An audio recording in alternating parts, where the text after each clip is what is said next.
So what made you got this thing that you got going on, and what you buying back the block, right? hmm So you participating, or I'm gonna let you explain it, about what it is that's buying back the block.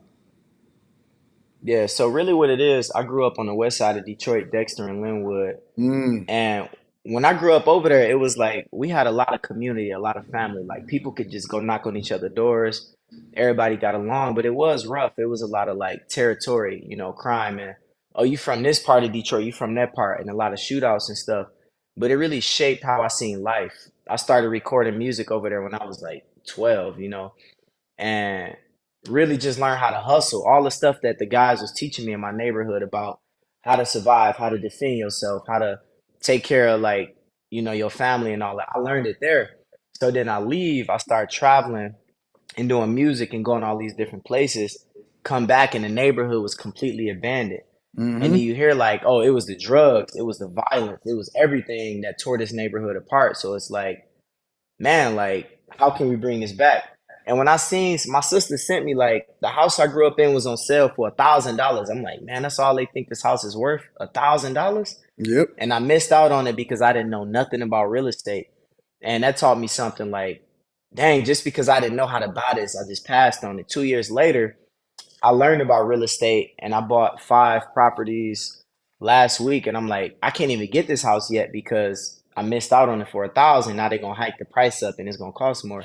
But at Mhm. least I know now, you know what I mean? So What's your goal, like with the whole buying back the block? What's your goal? Like what made you, or what gave you the battery? What put the battery in your back to actually incentivize you to do something like this? so when I go over there right now, it's like nothing. It's like I can walk over there right now and you'll see like one or two people or like one car driving by. And back then it was like populated. Even if it was a lot of like shady stuff happening, it was still community, family. So like you don't see nothing over there. So I want to see it populated. I want to see the house I grew up in, people living in there. I want to see an active community. And I see it as like it's not a lot of people that grew up over there that's able to come back and really do it. So I want to see businesses over there. I want to see like my family back over there living and home ownership, and I want to have some ownership in it as well. So that's the goal. Wow. I mean, you're a good guy, bro.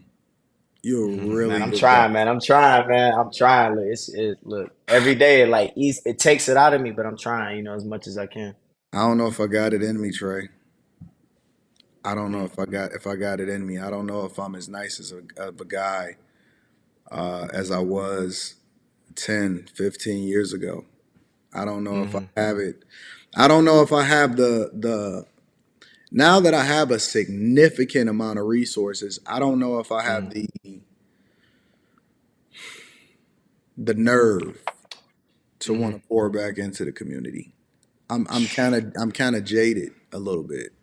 If I'm Yeah, just yeah, yeah. absolutely honest about it, I'm jaded a little bit because I remember one time, I went to kind of do a similar thing to what you was doing, and I bought a bunch of properties and I started pouring resources into those properties. Um, and then I came back one day. We came back overnight. We locked them up, and then we came back the next day. Um, and they had stole everything out of it. Yeah.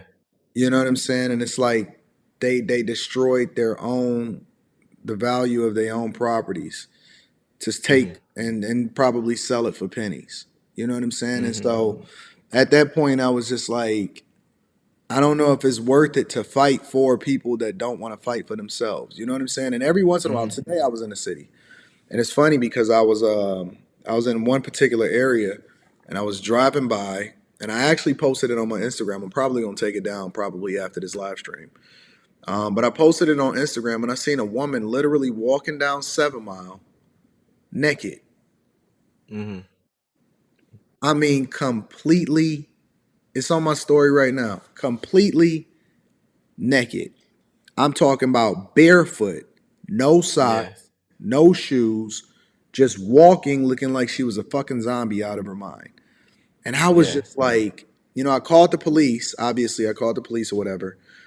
And it was multiple different people. We was calling police, and the police, by the time I left, I had called the police, and I stayed there over 25 minutes. I gave her the shirt off of my back.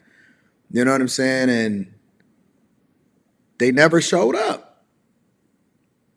They never Yeah. showed up. Not before I left. And I had been there for a while and I was just like, this is insane. Because we had seen so many Yeah. different police officers riding, when we was coming back down, because there's it's good neighbor. It's just like any city. It's good neighborhoods. It's bad neighborhoods. It's all of that, right? But once I got to a Mm. certain part and I called the police and I'm like, yo, um, it's a woman literally walking down the street naked, no shoes on, walking over glass. She looks like a zombie. I gave her the shirt off of my back. I literally came home in a wife beater because I had to put a shirt on her in order to ensure that her titties and everything wasn't still out. They never I mean, they was like, yo, they on their way, but they never showed. And I was just like, I'm kind of jaded. I really am, man, because it's Yeah. like I don't know how philanthropic I can be to where it would actually make any change, and I'm just not sure if I can pour into something to make change. You know what I'm saying? Yeah. That's real, honestly, man. Like, that's real that you, because not a lot, I don't think I would ever hear somebody else say that. Like, real talk. I don't know a lot of people that could admit that. Man. Like, real talk. And I'll say for me, and it's gonna sound kind of deep, but for me, honestly, I've built my life on something before Hmm. like the divorce and all that. And when all that collapsed, I was struggling to find a reason to even like have a purpose because it was like, what else am I gonna do? I built my whole life on doing it for them. Yeah. Everything collapsed, like you said, being that nice guy, everything collapsed, and it's like I don't have nothing left. All my friends Mhm. turned their back on me, family turned their back. I watched all these years of hard work get drained. So now it's like, you see Nipsey Hussle, he come back to his community, he dead because of it.